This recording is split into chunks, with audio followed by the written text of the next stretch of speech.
Hello, welcome to our channel, ZETSAW. Today, I'd like to introduce reciprocating saw blade, fine wood, and pruning R-300. I'd like you to see the sharpness of the blade.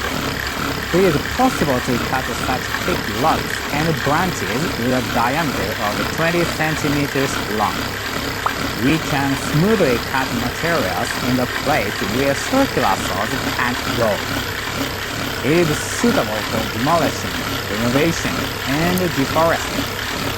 This is a universal cut that is possible to cut thick materials with a thick blade and less rattling. Please use power tools with over 14.4 volts.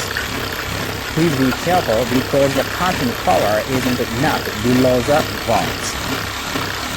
It cuts so smoothly that we can cut sturdy wood so fast. The pitch is wide, so I thought the cut would be rough, but it was so beautiful.